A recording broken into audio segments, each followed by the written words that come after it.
Salam alaikum. Aujourd'hui, j'avais envie de vous parler de la préparation du postpartum. Le postpartum, c'est tout ce qui se passe après l'accouchement pour une future maman. Aujourd'hui, la préparation pour une future maman, ça ressemble plus à quelques cours de préparation à l'accouchement qui sont fortement nécessaires grâce à tout ce qui est équipe autour de la sage-femme, autour de la gynéco. Et avec l'émergence des réseaux sociaux, aujourd'hui, on prépare aussi l'arrivée de bébé à la pression de qui aura la plus belle chambre et les plus belles tenues pour bébé. Et on s'arrête là. Aujourd'hui, ce qui est important dans nos sociétés modernes, c'est qu'une jeune maman est le plus souvent isolée, seule, et il est important d'apprendre à vivre un postpartum en pleine forme et en pleine possession de ses capacités physiques et mentales, surtout avec tous les chamboulements que peut engendrer l'arrivée d'un bébé à la maison. Voilà pourquoi aujourd'hui j'avais envie de te parler de 3 pôles importants pour préparer son postpartum au mieux et vivre sereinement et sainement à l'intérieur de ton corps et de ta tête. Donc aujourd'hui j'avais envie de te parler d'une préparation physique autour de techniques de gestion du stress, de gestion du sommeil et de techniques de récupération pour vivre sainement, physiquement, l'arrivée et le chamboulement que peut engendrer l'arrivée d'un bébé. Deuxièmement, j'avais envie de te parler d'une préparation mentale, d'apprendre à s'écouter, à écouter l'autre et à communiquer sainement dans les premiers mois de vie autour d'un bébé. Tout ce qui est chamboulement autour du sommeil, autour du stress que peut engendrer l'arrivée d'un bébé, l'état de vigilance, fait que mentalement, tu peux avoir de nombreux changements avec également tout ce qui est changement au niveau hormonal. Et le troisième pôle après la préparation physique et la préparation mentale, c'est la préparation émotionnelle. Cette préparation émotionnelle est extrêmement importante et énormément négligée dans nos sociétés modernes où on nous parle plus de tout ce qui est préparation à l'allaitement, à l'accouchement et autres, et on oublie tout ce qui est vie intérieure. C'est tout ce qui se passe en toi au niveau des chamboulements qui peuvent se passer dans la récupération autour de l'allaitement. Tout ça engendre des jeux biochimiques, l'arrivée du bébé également, et tout ça peut engendrer un mal-être intérieur avec tout ce qui est stress physique, stress chimique, et te chambouler au niveau émotionnel. Tout ça pour espérer éviter ce qui arrive de plus en plus fréquemment, ça touche quand même une femme sur 5 selon les statistiques, qui s'appelle la dépression postpartum, dans laquelle tu peux vivre un état de mal-être intérieur au quotidien à chaque minute de ta vie de jeune maman. Donc nous allons commencer par comment optimiser le bien-être physique. Je vais te parler vraiment des choses les plus pertinentes et les plus importantes qui touchent quasiment toutes les jeunes mamans. Chacune d'entre nous, elle a forcément des choses qui vont différer. C'est pour ça que je vais vraiment me focaliser sur les choses les plus importantes qui arrivent dans 90% des cas. La chose qui revient le plus souvent avec les jeunes mamans, c'est tout ce qui est la gestion de la fatigue. Cette fatigue, elle est énormément causée par le sommeil qui est haché, avec un bébé qui ne fait pas forcément ce qu'on appelle ses nuits, parce que c'est un nouveau-né qui a un développement particulier au niveau de son cerveau, qui grandit chaque minute, chaque heure, surtout les 6 premiers mois de vie. Donc ce chamboulement au niveau du sommeil peut créer une fatigue intense chez la maman. On est également préparé pendant toute la grossesse à des changements au niveau du cerveau, au niveau comportemental, qui vont nous mettre dans un état d'hypervigilance dès l'accouchement. Vous aurez remarqué parfois, quand on dort avec le papa et le bébé à côté, le bébé peut se mettre à pleurer, le papa n'entend rien du tout, et nous, on se réveille en sursaut, en bondissant dès les premières secondes de pleurs. C'est ce qu'on appelle cet état d'hypervigilance qui est énormément impacté par tout ce qui est chamboulement hormonal. C'est vraiment physiologique, c'est normal qu'on soit beaucoup plus connecté à notre bébé, et cet état d'hypervigilance constant, ou même pendant la journée, parfois on n'arrive pas à faire la sieste, parce qu'on se demande si bébé respire encore, si bébé a besoin de ci, a besoin de ça. Cet état d'hypervigilance et ce sommeil haché peut provoquer une énorme fatigue. Pour la gestion de cette fatigue, il est très important déjà de le reconnaître, de prendre conscience de son état de fatigue, Et au maximum dans la journée ou dans la nuit, parce qu'il y a énormément de chamboulements hormonaux les 6 premiers mois, le corps se remet. Donc il est important d'apprendre à son corps juste à s'allonger et à ne rien faire, ne serait-ce que 5 minutes. Parfois, cette capacité à reposer le corps peut être difficile avec tous les chamboulements hormonaux qui peuvent arriver les premiers mois de vie de bébé dans notre corps à nous suite à la grossesse. Donc il est vraiment important de comprendre que c'est pas grave si on ne s'endort pas, il est juste important de reposer le corps. On lit souvent partout, dormez en même temps que bébé, faites ci, faites ça, mais parfois notre corps n'est pas du tout au même rythme que l'enfant.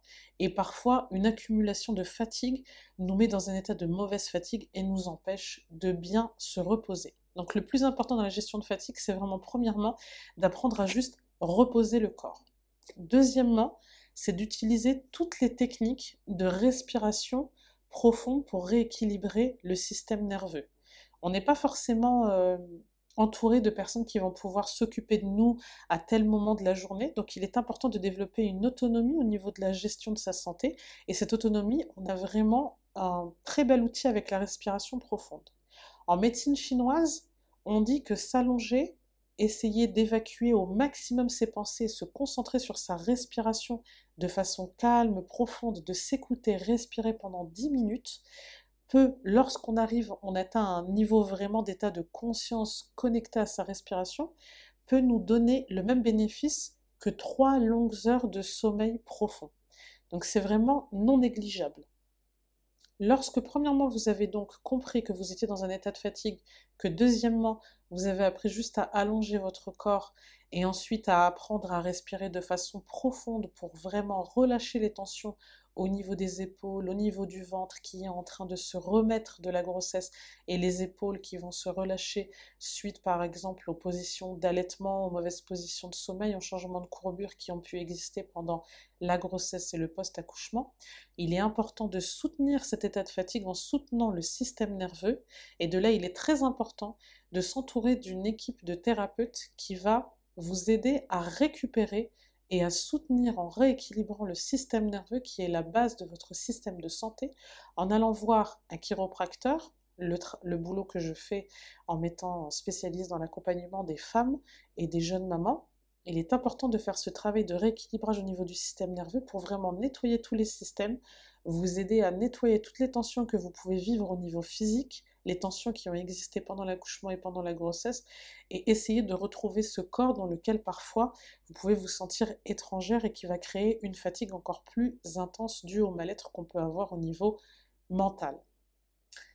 Ensuite, deuxièmement, après la gestion du sommeil et de la fatigue, nous avons la gestion du stress. Il est important de comprendre qu'avoir un bébé, souvent le premier, on espère avoir la vie d'avant avec le bébé de maintenant. Sauf qu'un bébé chamboule absolument tout et nous chamboule même nous en tant que jeunes mamans. Donc la gestion du stress, elle est souvent connectée au stress mental. Tout ce qui se passe au niveau de nos pensées, il est important de prendre conscience de ces pensées et d'apprendre en fait à faire le tri dans tout ce qui est pensée négative, pensée de stress. Lorsqu'on a un bébé, on est, comme je vous l'ai dit, dans un état d'hypervigilance. Donc il est très important de conscientiser ça, de se dire que parfois vous aurez des pensées qui peuvent vous chambouler, vous mettre dans un état de mal-être, la peur de perdre le bébé, la peur de la mort subite du nourrisson, la fatigue aussi. Parfois les mamans en ont marre aussi des pleurs, elles en ont marre de ce rythme qui ne s'arrête jamais, de ce rythme inconstant, parce qu'on a rarement des horaires stables les 3 premiers mois. Donc il est important de comprendre la notion de lâcher prise dans ce moment-là de vie. C'est vraiment, ça fait partie de la gestion du stress, c'est vraiment d'apprendre à lâcher prise sur tout ce qui est horaire, sur tout ce qui est qu'est-ce que je peux faire à la maison, sur tout ce qui est gestion de la maison, le ménage et autres. C'est vraiment d'apprendre à conscientiser son stress, à prendre conscience que là, on est dans un état de stress qui va engendrer encore plus de fatigue, donc on repart dans un cercle vicieux, d'essayer au maximum de trouver des solutions accessibles et saines, comme par exemple ce que je peux conseiller à mes patientes, le fait par exemple d'investir dans des outils ménagers, comme par exemple, c'est très à la mode le Thermomix ou autre machine, appareil qui va nous aider à cuisiner des repas sains, des repas qui vont aider à soutenir le corps et nous dégager du temps pour vraiment limiter ce stress de j'ai l'impression de tout le temps être en retard sur tout ce qui est organisation de la maison. d'apprendre aussi à communiquer avec l'entourage, à déléguer certaines choses qu'on peut, comme par exemple même ne serait-ce que qu'embaucher une femme de ménage 2 heures par semaine si on peut se le permettre, pour essayer de se dégager du temps et d'avoir l'impression que dans la maison les choses avancent, parce que quand on a un bébé on reste le plus souvent à la maison, donc c'est vraiment sa vie intérieure qu'il va falloir bichonner, mais quand c'est le bazar, on a vraiment l'impression aussi que ça peut engendrer du stress, c'est un bazar dans la tête. Et encore une fois, tout ce qui est exercice de respiration et soutien par des thérapeutes tels que la chiropratique ou autres comme l'ostéopathie, la sophrologie, vraiment tous les thérapeutes qui peuvent vous comprendre et vous aider à gérer les choses, même de très loin si vous pouvez vous connecter même avec l'ère de Zoom qui s'est bien développée ces derniers mois. Ensuite, après la gestion de la fatigue, du sommeil et du stress au niveau physique, il est important de soutenir tout ce qui est physique en lui redonnant de l'énergie par les thérapeutes comme je vous l'ai dit avant, mais également par l'une des plus grandes clés après la respiration, c'est l'alimentation. Donc ça se fait en amont. Il est important vraiment de travailler tout ce qui est alimentation en faisant le maximum de réserves d'alimentation que j'appelle l'alimentation qui va être vivante. Donc l'alimentation vivante, c'est vraiment au maximum des fruits, des légumes, des soupes, les soupes miso, c'est excellent, des choses qui sont rapides à préparer. On prend les fruits, les légumes qui sont en mode surgelé, on se prépare des petites choses saines au congélateur avant l'accouchement, et après l'accouchement, on devient la meilleure amie des poêlés de légumes, on joue avec les épices. On prend ensuite de bonnes protéines qui ne vont pas fatiguer le corps, donc au maximum des bons œufs bio fermiers, au maximum des viandes blanches bio pour éviter de fatiguer le corps. Et au maximum, les 3 premiers mois, le corps a besoin de chaleur. L'utérus a subi de gros changements pour vraiment soutenir le système hormonal, soutenir le corps. Dans plusieurs cultures, on entoure toujours la jeune maman d'une couverture, de grosses chaussettes, c'est important. Ça aide à rééquilibrer le jeu hormonal, donc vraiment au maximum de la chaleur avec des tisanes tout au long de la journée. Après le bien-être physique, on va voir tout ce qui est bien-être au niveau du mental. Donc au niveau de la famille mentale, c'est très important. On a tout ce qui est communication intérieure et communication extérieure. La communication intérieure, ça va vraiment être de faire le bilan, l'état des lieux. Dans votre communication intérieure, comment vous vous parlez. Vous aurez forcément, le plus important, c'est vous allez voir que votre bébé va vous aider à travailler l'humilité. Vous allez comprendre qu'en fait, le lâcher-prise est une éducation de la première année de vie avec un jeune bébé. On ne contrôle pas les horaires, on ne contrôle rien du tout, on ne contrôle pas son emploi du temps, on fait juste au mieux. Il est normal, vous allez naître en tant que maman le jour où votre bébé va naître. Donc vous ne pouvez pas tout savoir, vous allez douter, et c'est normal. Vous ne saurez pas comment faire, et c'est normal. C'est là qu'il est vraiment important de se repositionner et de se dire « je ne sais pas, mais je vais faire au mieux ». Dans la communication extérieure, pour stabiliser tout ce qui est gestion mentale, il est important de communiquer autour de soi, avec le conjoint, avec parfois les enfants qui sont plus grands, de les préparer eux aussi à tout ce qui va se passer après, de gérer la maison autrement, d'apprendre à communiquer dans les différentes tâches avec le conjoint, avec les enfants. Et si vous avez l'opportunité d'avoir des personnes, que ce soit des voisines, d'autres femmes, si vous avez alhamdoulilah, l'opportunité d'avoir votre maman, les personnes vraiment proches avec qui vous vous sentez à l'aise de demander, n'hésitez pas à communiquer avec elles les jours où vraiment vous vous sentez en mode down, en mode off, ou même de communiquer vraiment quand vous avez juste besoin d'un petit moment pour vous occuper de vous, comme par exemple d'aller chez un thérapeute ou autre, vraiment au maximum d'essayer de poser au niveau mental une petite pause de 2 heures, 2 fois par semaine, c'est très important. Les rendez-vous chez la sage-femme, la rééducation du périnée ou autre, de vraiment prendre le moment des fois d'être toute seule, juste quelques instants par jour dans la semaine. Tout ça pourquoi? Pour éviter ce qu'on peut appeler, ce qui est très différent du baby blues, c'est la dépression postpartum, qui est de plus en plus fréquente. On est dans un état de tristesse, d'anxiété chronique, d'insomnie, changement de l'appétit, une irritabilité, des idées noires qui nous mènent en fait une vie vraiment très sombre, un mal-être au quotidien, que ce soit de jour ou de nuit, et qui nous aide de moins en moins à récupérer physiquement. Donc il est très important, si vous sentez que votre communication intérieure ou votre communication extérieure s'éteint, que vous vous renfermez sur vous-même, que vous avez de plus en plus de mal-être, n'attendez pas. Allez consulter directement des thérapeutes qui pourront vous aider, n'hésitez pas. C'est vraiment important de prendre les choses en amont. C'est de plus en plus reconnu mais très mal diagnostiqué et ça peut durer plusieurs mois, voire plusieurs années. Donc vraiment, préserver cette santé mentale. Il est très important d'être au courant et de ne pas être dans le déni des symptômes qui peuvent nous englober dans un mal-être. Et la troisième famille, nous avons tout ce qui est au niveau de la gestion émotionnelle. Cette gestion émotionnelle va être mise à mal par tout ce qui est chamboulement hormonal.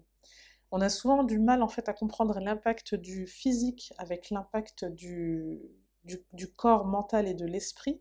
Mais si par exemple je vous dis, bon bah demain vous allez passer sur TF1 devant 4 millions de téléspectateurs, on est d'accord que vous allez avoir des symptômes au niveau émotionnel, peut-être être enveloppé par de la peur, de la panique ou autre, et on comprend en fait l'impact du physique, l'impact d'un état d'être qui ne se voit pas forcément à l'extérieur, surtout ce qui se voit à l'intérieur. Donc là, il faut bien comprendre qu'au niveau des émotions, on a un impact à la fois au niveau physique et au niveau psychique. Ce n'est pas seulement en fait une mauvaise gestion émotionnelle de base, c'est que vraiment l'impact des hormones, l'impact de la fatigue, l'impact du stress va énormément impacter sur votre vie émotionnelle. D'où l'intérêt au départ de vous parler de tout ce qui est bien-être physique pour justement limiter au maximum tout ce qui est symptômes au niveau émotionnel.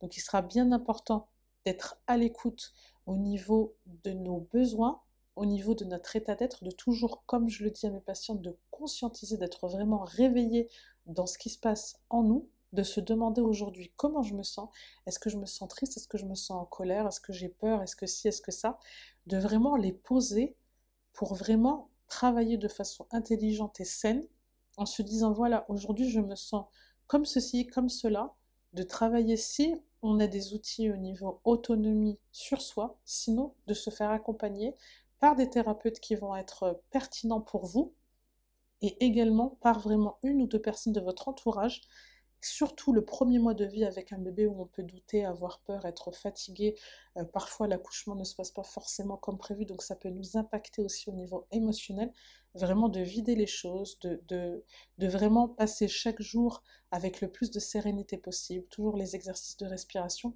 et ne jamais être dans le déni. Et vraiment communiquer avec vraiment les personnes avec lesquelles vous vous sentez vraiment sans aucun jugement et vous savez qu'elles vont vous soutenir et toujours vous motiver à vivre au mieux les choses sans aucun jugement, en comprenant que parfois il y a des choses qui sont difficiles à vivre, surtout quand on est impacté physiquement et mentalement, ce qui est le cas du postpartum. Donc tout ceci, j'espère que ça vous aura donné des petits outils de base. Il est très important toujours d'être consciente que le postpartum, on ne s'occupe pas que de bébé, on s'occupe également de la jeune maman qui souvent en fait est très très très entourée pendant la grossesse et du jour au lendemain, elle n'existe plus au détriment du bébé. C'est très occidental comme façon de voir le postpartum, mais nous on est justement là en tant que thérapeute pour vraiment redonner une logique, une intelligence à, à tout ce qui est cette vie postpartum pour vraiment faire comprendre à la jeune maman qu'elle n'est pas seule, au contraire qu'elle doit être encore plus soutenue dans ce gros changement de vie de post-accouchement et n'hésitez vraiment pas à demander de l'aide en cas de doute, au cas où vous ne vous sentez plus à l'aise dans votre corps, plus à l'aise au niveau mental, pour éviter que les symptômes n'empirent. Le plus important, c'est vraiment d'être à l'écoute de soi, de définir ses besoins, de voir autour de nous de façon intelligente quelles sont les personnes avec qui on peut être entouré, de travailler, vous verrez que vous grandirez en tant que jeune maman, ça va vous donner un dépassement de vous-même, ça va vous aider si vous faites les choses de façon intelligente, vous allez vous sentir encore plus forte en tant que jeune maman, donc n'hésitez vraiment pas à faire les choses de façon saine pour vous, de définir vos besoins et de faire au mieux chaque jour. Voilà, j'espère, Inch'Allah, que tous ces petits outils vous auront aidé à vivre au mieux un postpartum et de vivre au mieux votre vie de jeune maman.